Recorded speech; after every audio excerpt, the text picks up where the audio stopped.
الصبح بدا من طلعته. حضرت عبداللہ بن عمر رضی اللہ تعالیٰ عنہ فرماتے ہیں کہ میں مدینہ منورہ سے نکلا ایک سفر کے لیے. میں نے کچھ کھجوریں، کچھ سرکہ، کچھ خشک چیزیں ساتھ رکھ لیں کیونکہ سفر لمبا تھا. فرماتے ہیں کہ میں ابھی کچھ فاصلہ میں نے مدینے کا طے کیا تو ایک صحرا آیا. دوپہر کا وقت ہو گیا تو میں کھانا کھانے لگا. رمضان کا مہینہ نہیں تھا، محرم سفر کے ایام چل رہے تھے. میری باتیں سمجھ تو آ رہی ہے نا آپ حضرات کو؟ سب کو آ رہی ہے؟ اللہ آپ کو جزا عطا فرمائے. کہتے ہیں میں دوپہر کے کھانے کے لیے وہاں رکا. میں نے وہ کھجوریں نکالی، سرکہ نکالا، کھانے لگا تو ایک چرواہا بکریاں چراتا چراتا آ گیا. وہ نوجوان تھا، اس کے چہرے پر میں نے بڑی روشنی دیکھی. غریب آدمی تھا، بکریاں چراتا تھا. ہم لوگ بھی جب کھانا کھانے بیٹھتے ہیں تو کوئی آ جاتا ہے تو اس کو دعوت دیتے ہیں، بھئی آ جا تو بھی کھانا کھا لے. کہتے ہیں میں نے اسے کہا کہ میاں آ جا روٹی کھا لو. کہنے لگا نہیں، اللہ آپ کو جزا دے، میرا دل چاہتا تھا کہ کوئی میرے ساتھ کھا لے. اللہ کے بندوں کی خواہش ہوتی ہے نا کوئی مہمان مل جائے. فرماتے ہیں میں نے دوبارہ کہا بھئی آ جاؤ کھا لو. کہنے لگا نہیں حضور اللہ آپ کو جزا دے. میں نے دوبارہ تیسری دفعہ اصرار کیا، میاں تھوڑی سی کھا لے. کہنے لگا حضور اصرار نہ کریں، میں نے روزہ رکھا ہوا ہے. آج مزدور جو ہے نا ان سب نے رٹا لگا کے یہ سبق یاد کیا ہے کہ میں چونکہ محنت کرتا ہوں تو میں نہ بھی رکھوں تو خیر ہے. رمضان کے روزے بھی مزدور چھوڑ دیتے ہیں. اللہ کسی شخص پر وہ بوجھ نہیں ڈالتا جو وہ اٹھا نہ سکے. رب بندوں سے پیار کرتے، اسے پتا تھا انہوں نے مزدوریاں کرنی ہیں. مزدور روزہ رکھ کے دیکھے، وہ دیکھے اسے کچھ بھی نہیں ہوگا. حضور نے تو کہا صوم تسخو، تم روزہ رکھو اللہ تمہاری صحت میں اضافہ کر دے گا. یہ تو تندرستی والا کام ہے. کہنے لگا حضور روزہ رکھا ہوا ہے. تو حضرت عبداللہ ابن عمر رضی اللہ تعالیٰ عنہ کہتے ہیں میرے دل میں خیال آیا پتہ کروں کہ صرف روزے دار ہے کہ نیک بھی ہے. صرف روزے دار ہے کہ نیک بھی ہے؟ صرف نمازی ہے کہ نیک بھی ہے؟ صرف حاجی ہے کہ اللہ سے بھی ڈرتا ہے؟ ذرا دیکھوں تو صحیح، آزماؤں. آپ فرماتے میں اٹھ کے قریب گیا، کھانا میں نے کھا لیا تو بکریاں تھی اس کے پاس، 300-400 بکری چرا رہا تھا. تو ایک بکری کی پشت پہ میں نے ہاتھ پھیرا. میں نے کہا بیچو گے؟ بیچو گے بکری؟ کہنے لگا حضور میں چرواہا ہوں، دیہاڑی پہ کام کرتا ہوں، مزدوری لیتا ہوں، ان کا مالک تو کوئی اور ہے. تو آپ فرماتے ہیں میں تو پہلے دیکھنا چاہتا تھا کہ نیک بھی ہے کہ نہیں. تو میں نے اس سے کہا کہ بکریوں کے مالک سے کہہ دینا ایک بکری بھیڑیا لے گیا ہے، کہہ دینا مالک سے. تو آپ فرماتے ہیں جب میں نے اسے دیکھا نا تو غریب تھا، پھٹے ہوئے کپڑے تھے. دامان توکل کی یہ خوبی ہے کہ اس پر پیوند لگے ہوتے ہیں پر دھبے نہیں ہوتے. آپ فرماتے ہیں کہ میں نے کہا کہ کہنا کہ بھیڑیا لے گیا تھا. فرماتے ہیں کہ اس کا میں نے چہرہ دیکھا تو داڑھی پر ریت پڑی ہوئی تھی، سر پہ ریت تھی، کپڑے پرانے تھے، مکان بھی کچا ہوگا لیکن اس کے نظریات اتنے پختہ، باتوں میں اتنا اثر. فرماتے اس نے غور سے میرا چہرہ دیکھا اور پھر اس نے بکریوں کو چھڑی ماری اور بکریاں چلنے لگیں. وہ میں نے کہا میرے سوال کا جواب نہیں دیا. تو کہنے لگا حضور میں بکریوں کے مالک کو تو کہہ دوں گا بھیڑیا لے گیا ہے، اور جب کائنات کا مالک پوچھے گا تو پھر کیا جواب دوں گا؟ جب عرش کا مالک پوچھے گا تو پھر کیا جواب دوں گا؟ اللہ بھی تو پوچھے گا نا، تو اللہ کو کیا بتاؤں گا؟ حضرت عبداللہ ابن عمر رضی اللہ، ایک تقریر ہوتی ہے، میں لچھے دار خطاب کروں گا، میں بڑا زبردست اثر ڈالوں گا. آپ او بھائی زیادہ انقلاب تو عمل سے آتا ہے، زیادہ انقلاب تو عمل سے آتا ہے، زیادہ تو 2 منٹ میں لوگ انقلاب. حضرت عبداللہ ابن عمر کہتے ہیں اس نے کوئی تقریر نہیں کری. تقریر بھی اثر کرتی ہے، اس کا بھی فائدہ ہوتا ہے، یہ بھی دل صاف کر جاتی ہے، اس میں شک نہیں. لیکن جو عمل کے ساتھ تاثیر ہوتی ہے اس کا تو حسن ہی نرالا ہے. بات جو دل سے نکلتی ہے اثر رکھتی، پر نہیں طاقت پرواز مگر رکھتی ہے. تو کہتے ہیں وہ ایک جملہ اس نے کہا کہ اللہ پوچھے گا تو کیا جواب دوں گا. تو آپ فرماتے ہیں میں کانپنے لگا.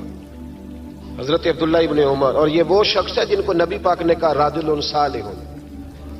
عبداللہ بن عمر نیک آدمی ہے، حضور نے کہا نیک آدمی ہے. حضرت عبداللہ ابن عمر کہتے ہیں میرے وجود کے رونگٹے کھڑے ہو گئے.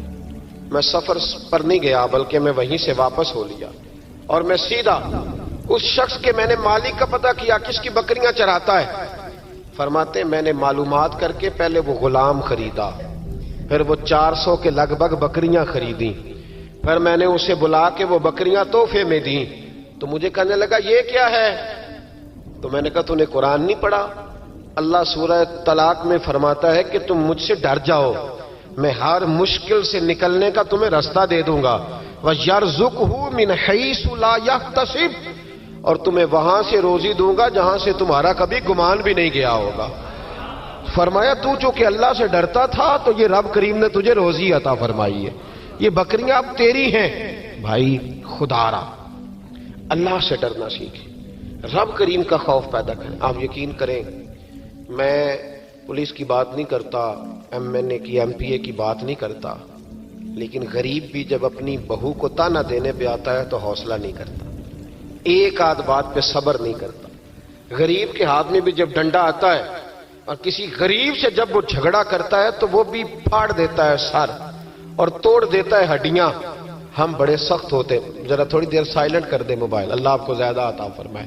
سنیں میرے عزیز، خوف خدا پیدا کریں، لفظوں پہ پابندی لگانا سیکھیں.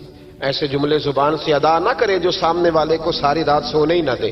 ایسی باتیں نہ کریں جو اتنی تکلیف کا سبب بن جائیں کہ پھر ہمارے لیے آزمائش ہو جائے آنے والے وقت میں.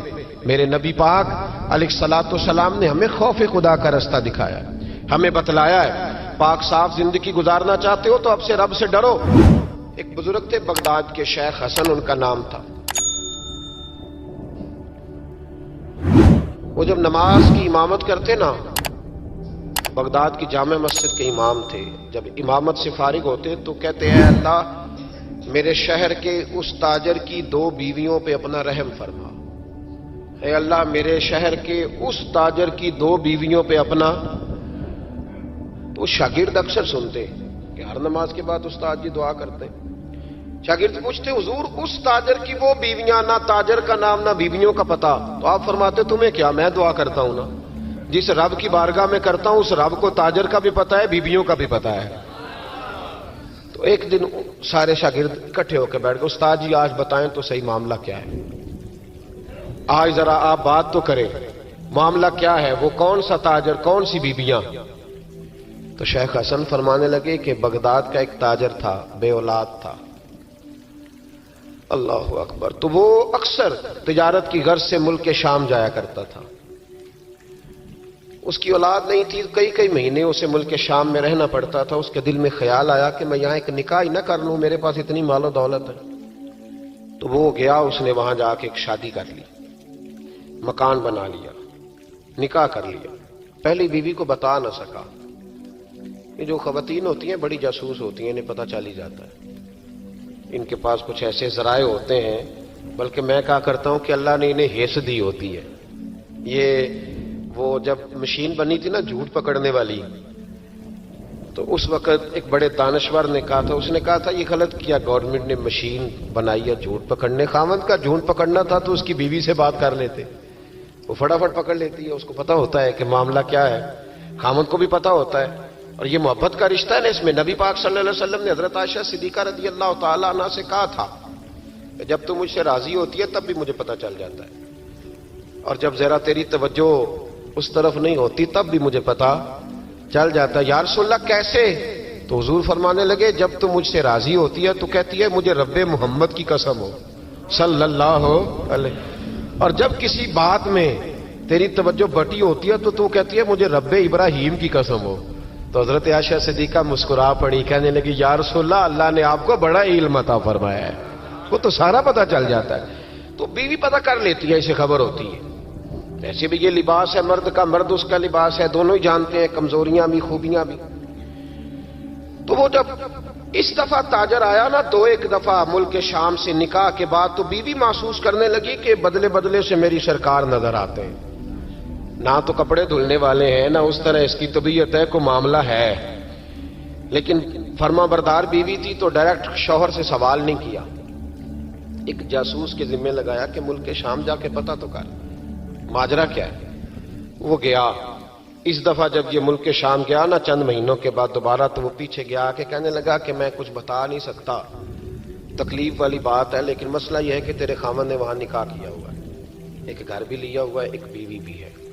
اس نے کہا چلو آتے ہیں تو بات کرتی ہوں. لیکن اب کہ جب یہ آیا نا واپس ملک شام سے تو بڑا شدید بیمار ہو کے آیا، شدید بیمار۔ خاتون کہتی ہے مجھے پوچھنے کا موقع ہی نہ ملا، وہ بیمار ہی اتنا تھا، میں نے مناسب ہی نہ سمجھا، تیمارداری کرتی رہی، تندرست ہوگا تو بات کروں گی، اللہ نے موقع نہ دیا، وہ تاجر انتقال کر گیا۔ ادھر دیکھیں جی میری طرف، وہ انتقال کر گیا۔ اب عدت گزری تو اس بیوی نے، بغداد والی نے، اس نے اس کا کل مال، چونکہ اور کوئی تھا ہی نہیں، یہی بیوی تھی اور بڑا مالدار تھا، اس نے کل مال جمع کیا اور پھر اس کو آدھے حصے میں بانٹا۔ عدت گزرتے اس نے 2 سواریوں کا بندوبست کیا، اس جاسوس کو ساتھ لیا اور اس بیوی کے پاس پہنچی جو ملک شام رہتی تھی۔ اللہ کرے آپ کو سمجھ آئے۔ اور بھائی یہ کردار مسلمانوں کا ہے۔ ہم آج کل پتہ کیا سمجھتے، کہتے ہو وہ تو بڑے لوگ تھے، وہ بڑے لوگ نہیں تھے، وہ مسلمان لوگ تھے۔ ان کے نام کے ساتھ وہی لفظ لگتا ہے جو ہمارے نام کے ساتھ لگتا ہے۔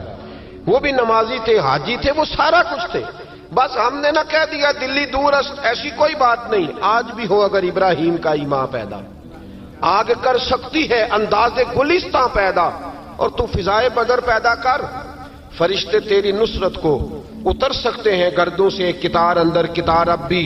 اس نے سارا کچھ رکھا، جاسوس کو ساتھ لیا اور شام، ملک شام پہنچ گئی۔ اس خاتون کو تلاش کیا اور تلاش کر کے کہنے لگی زمانہ نہیں جانتا کہ تو بھی وارث ہے مال کی، پر میں تو جانتی ہوں نا، میں تو جانتی ہوں نا۔ اور یہاں تو میاں لوگ 2 مرلے کے لیے جعلی کاغذات بنوا لیتے ہیں، قرآن اٹھا لیتے ہیں۔ خاتون ہو کے، شیخ حسن کہتے ہیں عورت ہو کے جا کے کہنے لگی کہ یہ چونکہ تیرا مال ہے تو میں آدھا لے کے آئی ہوں، آدھی وارث تو ہے اور آدھی وارث تو رکھ اپنا مال۔ اس خاتون نے آگے بڑھ کے اپنی سوکن کو گلے سے لگایا اور کہنے لگی بی بی اگر تو اللہ سے ڈرتی ہے تو میں بھی اسی رب کی بارگاہ میں سجدہ کرتی ہوں، میں بھی اسی مالک سے ڈرتی ہوں، میں بھی اسی کریم کی ماننے والی۔ کا کیا مطلب؟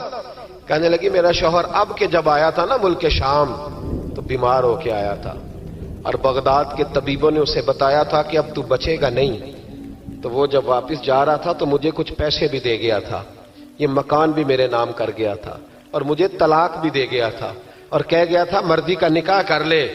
وہ چونکہ مجھے فارغ کر گیا تھا، اب اس مال میں سے میرا کوئی حصہ نہیں، یہ سارا ہی تیرا ہے، اب میرا اس میں سے کوئی حصہ نہیں، تو رکھ لے، سارا ہی تیرا۔ شیخ حسن رحمت اللہ علیہ فرمایا کرتے کہ میں مولوی اور مفتی ہو کے، میں پیر اور صوفی ہو کے ان 2 بیویوں سے میں نے بڑا سیکھا ہے، لہذا جب بھی دعا کرتا ہوں پہلے ان 2 عورتوں کے لیے دعا کرتا ہوں، پہلے ان کے لیے۔ جن لوگوں کے دلوں میں خوف خدا ہوتا ہے وہ سجے ہوئے ہوتے ہیں، وہ سنورے ہوئے ہوتے ہیں، وہ دیانتدار ہوتے ہیں، وہ اپنے چھوٹے چھوٹے سے مکان پر بڑے خوشحال ہوتے ہیں۔ ان کی نظریں اگر کبھی جاتی ہیں تو خدا کی رحمت پر، کسی کی جیبوں پر ان کی نظریں کبھی نہیں جاتی۔ وہ میرے بھائی لقمہ حرام آ جائے تو رات انہیں نیند نہیں آتی۔ وہ لوگ تھوڑی سی آمیزش بھی اپنے بچوں کو کھلانا جرم سمجھتے ہیں۔ آج ہر گھر سے چیخنے کی آواز آتی ہے، ہر ایک کو ڈراؤنے خواب آتے ہیں، ہر آدمی سہما اور سمٹا ہوا رہتا ہے۔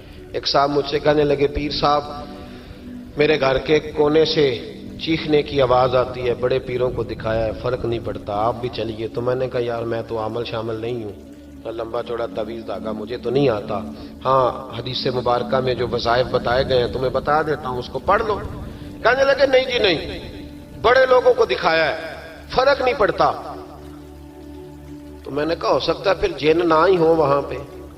کہنے لگے آپ کا کیا خیال ہے؟ تو میں نے کہا اگر کسی یتیم کا مال گھر کے کسی کونے میں لگ جائے تو پھر چیخنے کی آوازیں بند نہیں ہوتی، وہ پھر ہمیشہ آتی، پھر گھر سے خوف آتا ہے۔ اور اگر کسی کے پیسے دبا کے آدمی رات کو سوئے پھر اسے ڈراؤنے خواب آتے، پھر اللہ اسے تنبیہ کرتا ہے۔ پھر وہ تعویذوں والا مسئلہ نہیں، وہ توبہ والا مسئلہ، وہ استغفار والا مسئلہ، وہ اللہ سے ڈرنے والا معاملہ ہے۔ رب کریم کا خوف، اللہ کا ڈر، یہ انسان کو سجائے گا، یہ سنوارے گا۔ ہم مسلمان ہیں، ہر دوسرا لفظ ہمارا یہ ہوتا ہے کہ ہمارا رب ہمیں دیکھ رہا ہے، ہر دوسرا لفظ یہ ہوتا ہے کہ مر جانا ہے، وقت آنے والا ہے، ہر دوسرا جملہ یہ ہوتا ہے کہ قیامت میں اللہ حساب کتاب کرے گا۔ تو بھئی جب ہر دوسرے فکرے پہ یہ بات بولتے ہو تو پھر بدلنا کب ہے؟ پھر سچ کب بولنا ہے؟ پھر دیانتداری کب کرنی ہے؟ اگر یہ پاک کہہ کہ مر جانا ہے، کنفرم ہے، پھر اس کی تیاری کب کرنی ہے، پھر اس کے لیے پروگرام کب بنانا ہے. جس آدمی نے ایک ہفتہ بعد عمرے پہ جانا ہے وہ ٹکٹ آج کرائے گا یا ابھی کرائے گا؟ شام کو جانا ہو تو ہفتہ پہلے کرائے گا نا. تو یہ کس طرح کا جانے والا ہے جو کہتا ہے اس وقت تیاری کروں گا جب پکا پتہ چل جائے گا کہ شام کو مر جانا ہے. اللہ کا خوف ہمیں سجائے گا، ہمیں سنوارے گا. زندگی میں بڑی بہاریں ہم نے دیکھ لی، بڑے رنگ دیکھ لیے، بڑے لوگوں کو اپنے ہاتھوں سے دفن کیا، بڑی باتیں ہمیں آتی ہیں، بڑی کہاوتیں ہم جانتے ہیں. کسی کو 30 سال ہو گیا علماء کی تقریریں سنتے، کسی کو 40 سال بیت گئے خطاب سنتے، کسی کو 15 سال ہو گئے بات سنتے.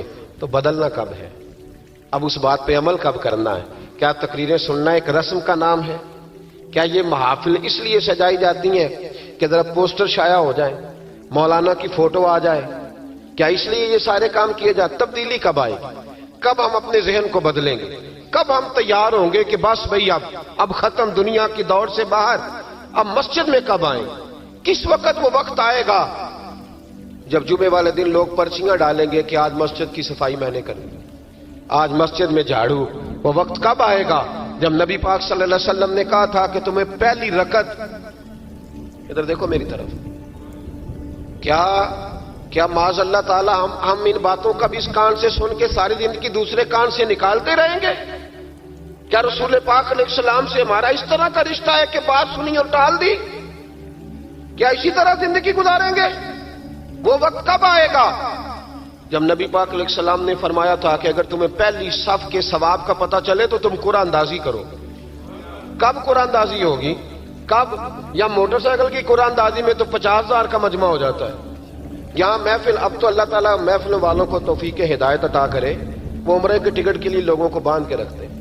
وہ میں کہتا ہوں بس کرو یار، ٹکٹ دینا ہے تو اپنے امام مسجد کو دے دو چپ کر کے، کسی غریب کو دے دو، عمرہ کار آئے. اب عمرے کے ٹکٹ کے لیے لوگوں کو بٹھاؤ گے محفل میں؟ جس نے آنا وہ خدا کے لیے آئے یا محمد مصطفیٰ کے لیے آئے. خبردار کسی اور لالچ کے لیے کوئی نہ آئے. یہ تو خیر کا کام ہے، یہ تو چپ کر کے دینا چاہیے. اور بھائی کب قرآن اندازی کریں گے؟ حضور علیہ السلام نے فرمایا تمہیں پتہ چلے جمعے والے دن پہلے آنے کا ثواب کیا ہے، تم قرآن اندازی کرو. کب قرآن اندازی ہوگی؟ کب؟ رسم سمجھ لیا ان سب باتوں کو؟ بس ٹھیک ہے، ایک بڑا زبردست آج میں نے خطاب سنا جی 1.25 گھنٹہ، پھر کیا اثر ہوا اس کا؟ کیا رزلٹ نکلا؟ اس پر عمل کب ہوگا؟ وہ جو میں باتیں سناتا ہوں لوگوں کو 20 اور سینکڑوں، تو میں نے عمل کب سٹارٹ کرنا ہے؟ جنہوں نے نبی پاک سے سنا تھا انہوں نے عمل کیا تھا، انہوں نے سنا تھا انہوں نے.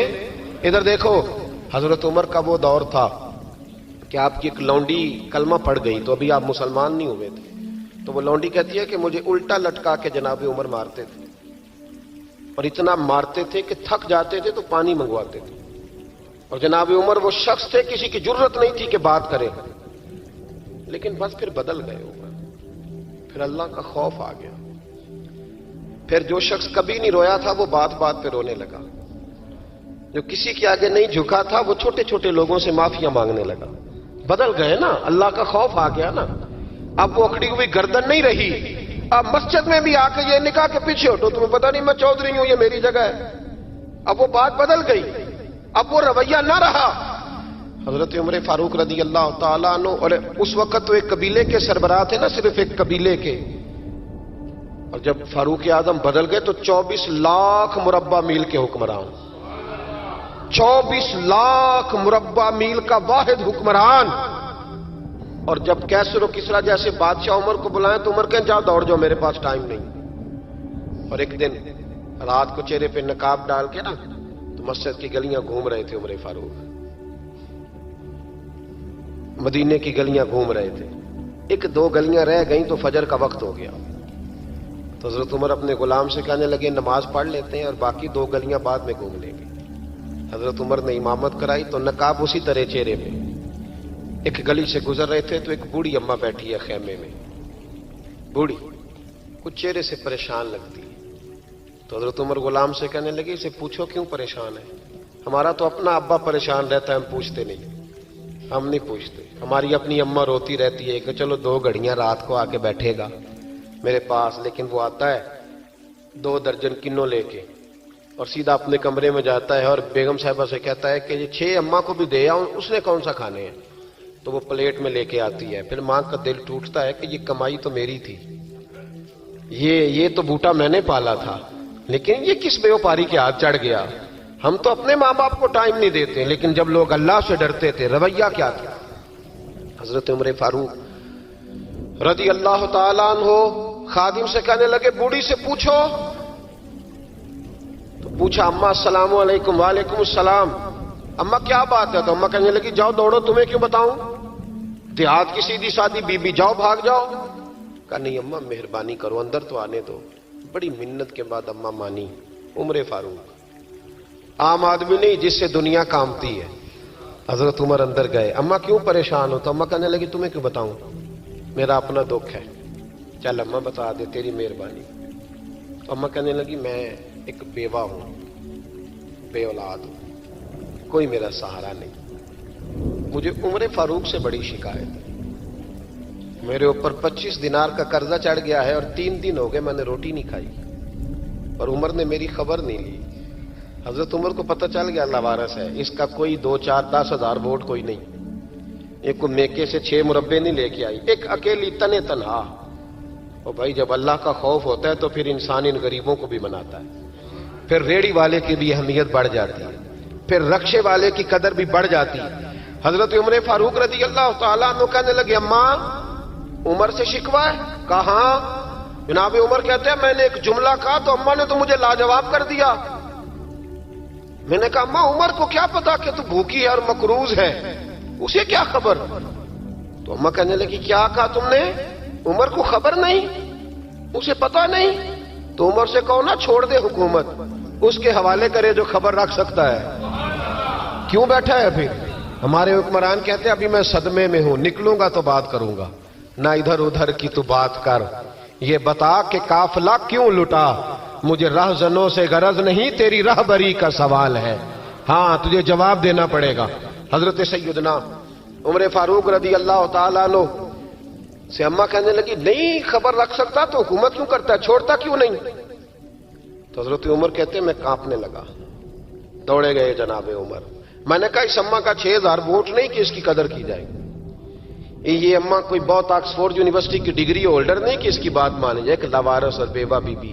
عمر دوڑے گئے, گھر سے اناج کا تھیلا کندھے پہ رکھا, 25 دینار بھی لیے, پکا پکایا کھانا بھی لیا.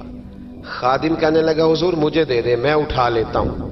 تو حضرت عمر فرمانے لگے چل وعدہ کر قیامت کے دن بھی میرا بوجھ اٹھائے گا.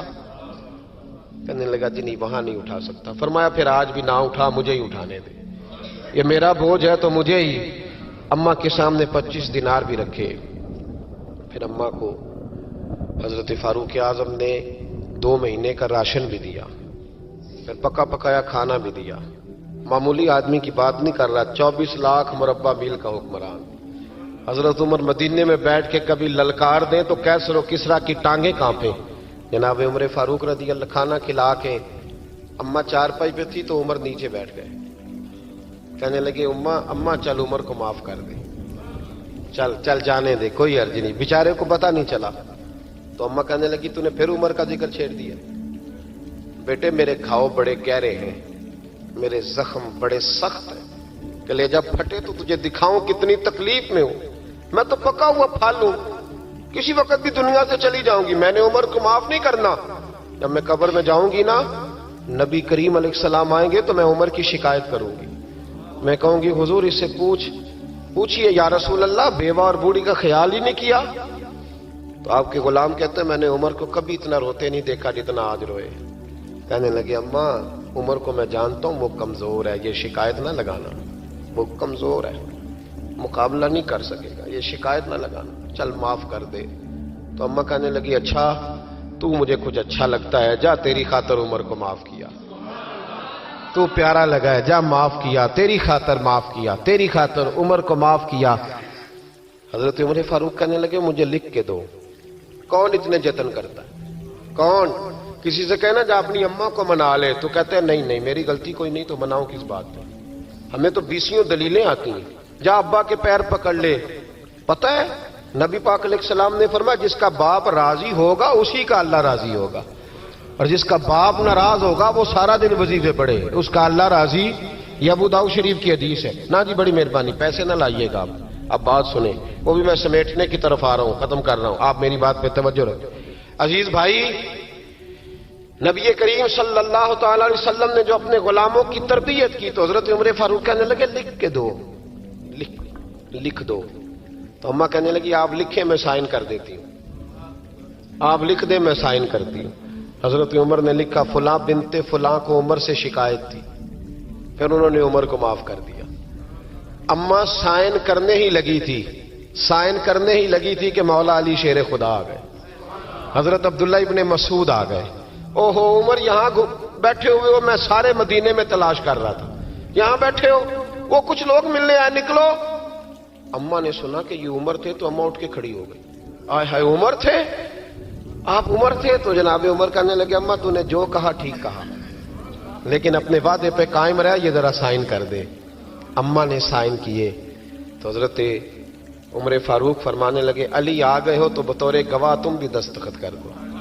عبداللہ ابن مسعود تم بھی بطور گواہ جب سائن ہوئے تو جناب عمر نے رکا لپیٹا اور مولا علی شیر خدا سے فرمانے لگے علی یہ رکھ لو, مجھے لگتا ہے میں تم سے پہلے دنیا سے جاؤں گا, اور جب میں پردہ کر جاؤں نا تو یہ رکا میرے کفن میں رکھ دینا.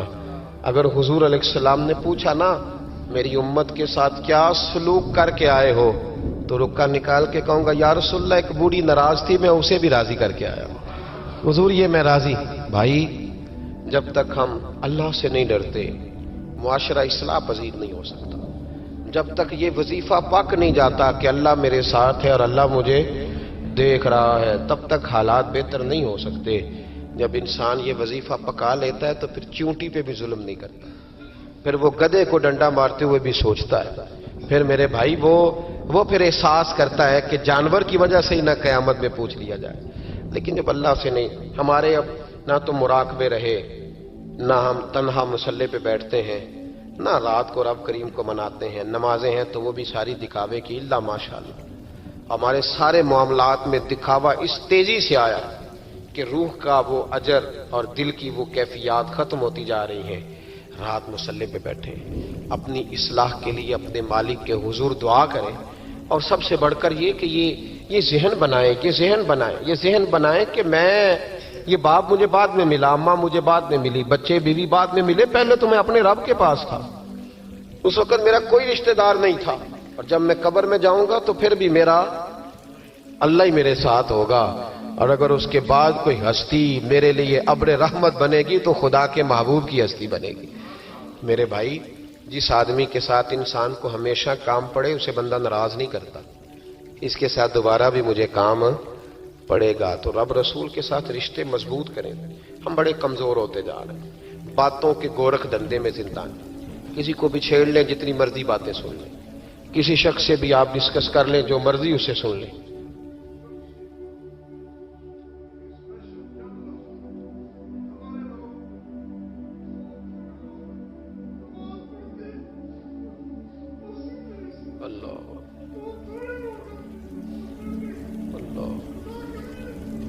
اللہ دیکھیں یہ کتنا جذبہ ہے.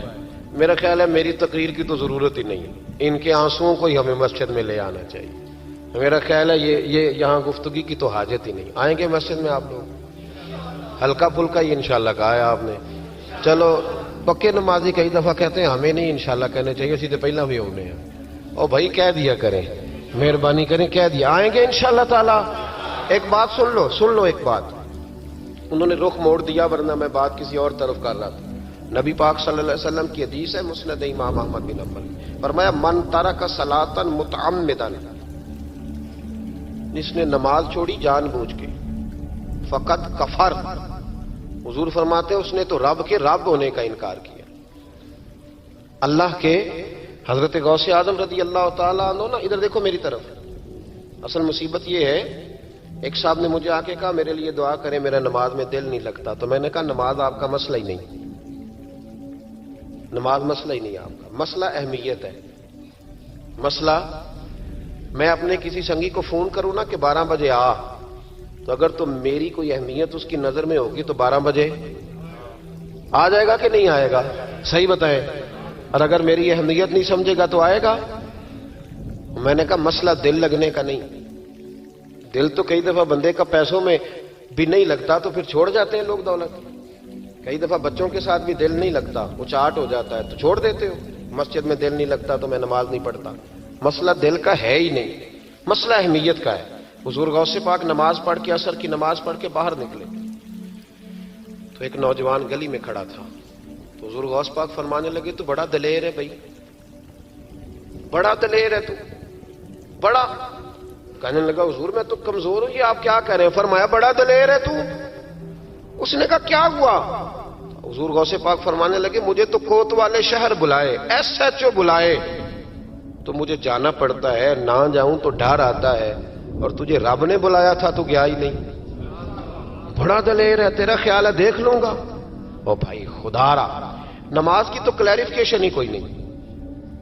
کوئی دیکھے نا، ہمیں وہ وقت یاد رکھنا چاہیے نا کہ حضرت سلمان فارسی فرماتے ہیں کہ حضور کو تکلیف تھی قدموں میں، بظاہر حضور کو سخت بخار تھا، بظاہر بڑی کمزوری تھی، اور پتہ ہے نبی پاک کا مسجد سے پیار کتنا تھا.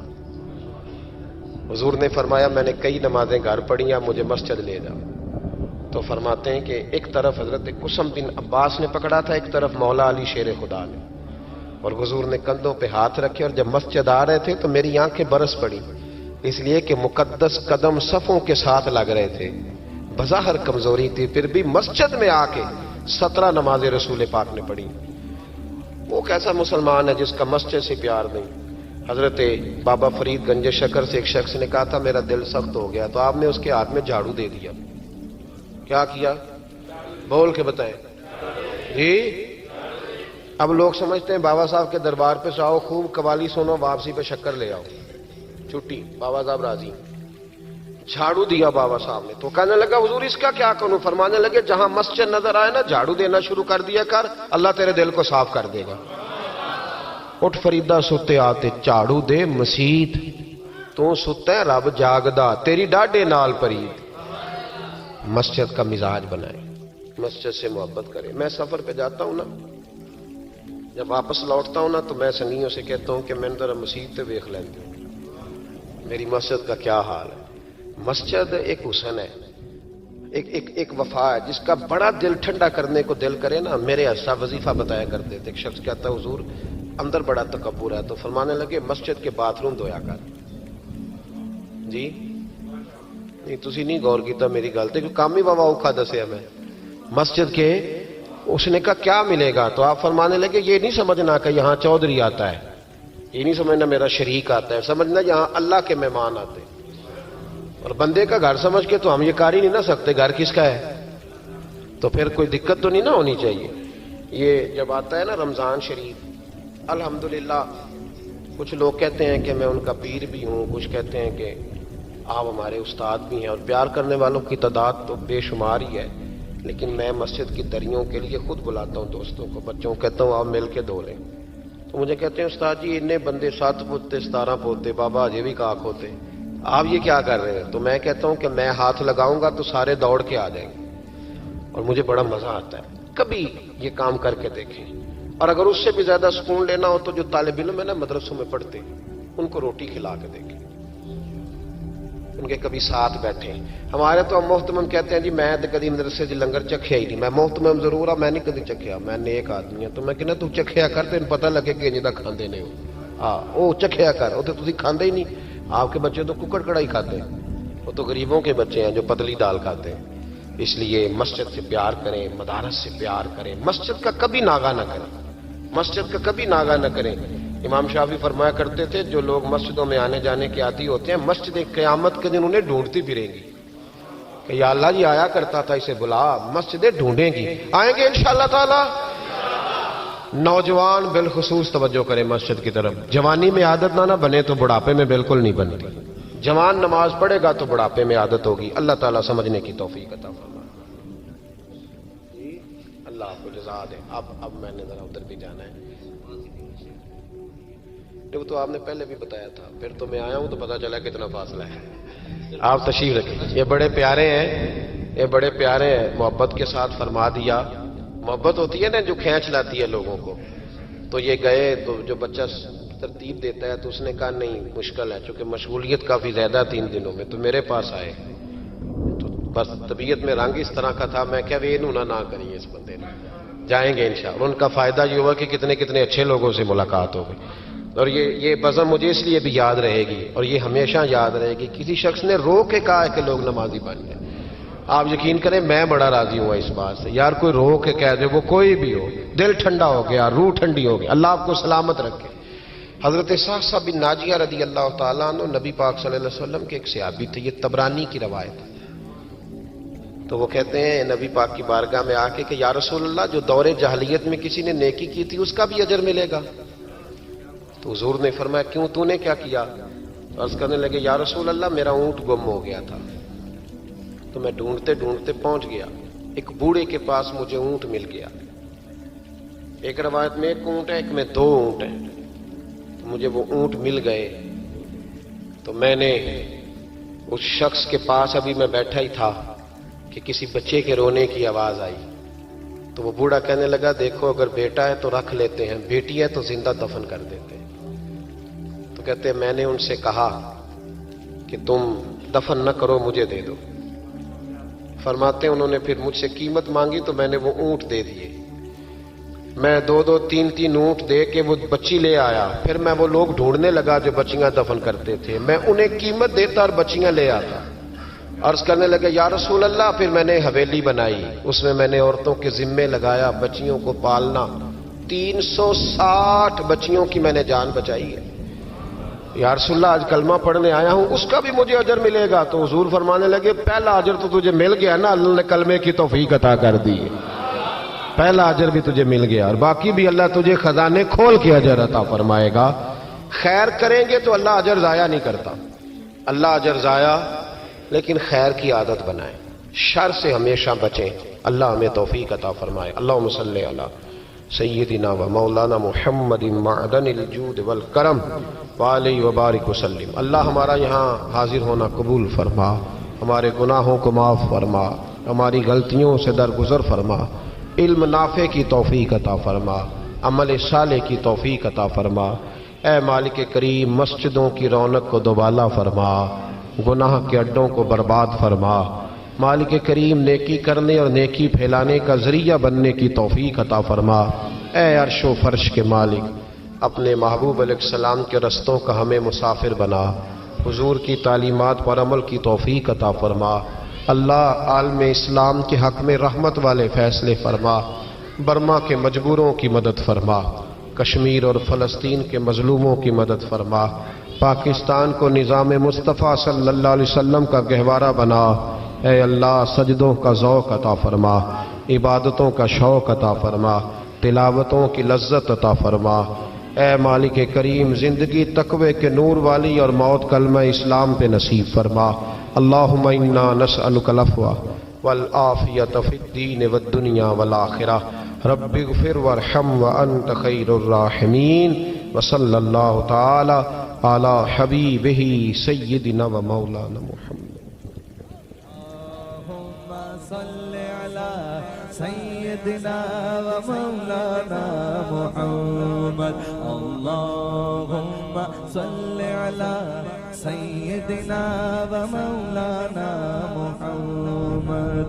اللہ کے شیر ہے در کرار پر درود، اللہ کے شیر ہے در کرار پر درود، اللہ کے شیر ہے در کرار پر درود، حضرت حسن حسین کے کردار پر درود۔ اللہم صلی علی سیدنا و مولانا محمد، وعلی سیدنا علی و سیدتنا فاطمہ و سیدتنا زینب و سیدنا حسن و سیدنا حسین، وعلی آلہ و صحبہ و بارک وسلم۔ زینب کی بارگاہ میں زینب کی بارگاہ میں زینب کی بارگاہ میں زینب کی بارگاہ میں سلام نیاز ہے زینب کی بارگاہ میں سلام نیاز ہے جو مرتضیٰ کی لاڈلی زہرا کا ناز ہے اللہم صلی علی سیدنا و مولانا محمد وعلی سیدنا علی و سیدتنا فاطمہ و سیدتنا زینب و سیدنا حسن و سیدنا حسین